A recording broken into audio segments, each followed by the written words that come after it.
IPL 2024 17వ సీజన్లో ముంబై ఇండియన్స్కు మరో ఘోర పరాజయం ఎదురైంది. హ్యాట్రిక్ పరాజయాల తర్వాత వరుసగా 2 మ్యాచ్లు గెలిచి జోరు కనబరిచిన ఆ జట్టు పటిష్టమైన చెన్నై సూపర్ కింగ్స్ చేతిలో 20 పరుగుల తేడాతో చిత్తయింది. రోహిత్ శర్మ 63 బంతుల్లో 11 ఫోర్లు 5 సిక్సర్లతో 105 నాటౌట్ సెంచరీతో చెలరేగిన విజయాన్ని అందుకోలేకపోయింది.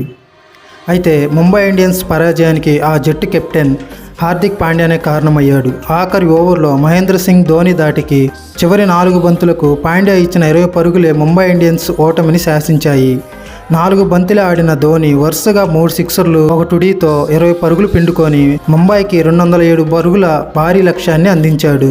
ఈ 4 బంతులు హార్దిక్ పాండ్యా కాస్త కట్టడిగా వేసి ఉంటే ఫలితం మరోలా ఉండేది. ఇక ధోని వింటేజ్ షాట్లతో స్టేడియాన్ని ఉర్రూతొలగించాడు. ముంబై ఇండియన్స్ సరిగ్గా 186 పరుగులే చేసి 20 పరుగుల తేడాతో ఓటమి పాలైంది. ఈ సీజన్లో హార్దిక్ పాండ్యా ముంబై ఇండియన్స్ కు భారంగా మారాడని ఫ్యాన్స్ ఆరోపిస్తున్నారు. బ్యాటింగ్ లోనూ తీవ్రంగా నిరాశపరుస్తున్నాడని మండిపడుతున్నారు. చేజింగ్ లో అదిరిపోయే ఆరంభాన్ని అందుకున్న ముంబైని మతీషా పతిరానా దెబ్బతీశాడు. ఒకే ఓవర్లో ఇషాన్ సూర్యాని అవుట్ చేసిన అతను నిలకడగా ఆడుతున్న తిలక్ వర్మను శార్దుల్ సాయంతో క్యాచ్ అవుట్ గా పెవిలియన్ చేర్చి మ్యాచ్ ను మలుపు తిప్పాడు. తిలక్ అవుట్ అవ్వకపోయినా ఫలితం మరోలా ఉండేది. ఈ మ్యాచ్ లో ముందుగా బ్యాటింగ్ చేసిన చెన్నై సూపర్ కింగ్స్ నిర్ణీత 20 ఓవర్లో 4 వికెట్లకు 206 పరుగులు చేసింది.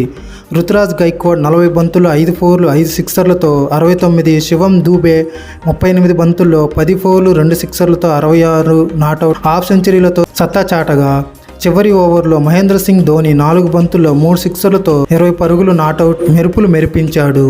ముంబై ఇండియన్స్ బౌలర్లో హార్దిక్ పాండ్యా 2 వికెట్లు తీయగా గెరాల్డ్ కోయెట్జ్, శ్రేయస్ గోపాల్ తలో వికెట్ తీశారు. అనంతరం లక్ష్య ఛేదనకు దిగిన ముంబై ఇండియన్స్ నిర్ణీత 20 ఓవర్లో 6 వికెట్లకు 186 పరుగులే చేసి ఓటమి పాలైంది. రోహిత్ శర్మ 63 బంతుల్లో 11 ఫోర్లు 5 సిక్సర్లతో 105 నాటౌట్ శతక్ కొట్టగా తిలక్ వర్మ 20 బంతుల్లో 5 ఫోర్లు 31 పరుగులు పర్వాలేదనిపించాడు. చెన్నై బౌలర్లో మతీషా పతిరానా 28 పరుగులు ఇచ్చి 4 వికెట్లతో ముంబై పతనాన్ని శాసించాడు. తుషార్ దేశ్ పాండే, ముస్తాఫిజుర్ రెహమాన్ తలో వికెట్ తీశారు.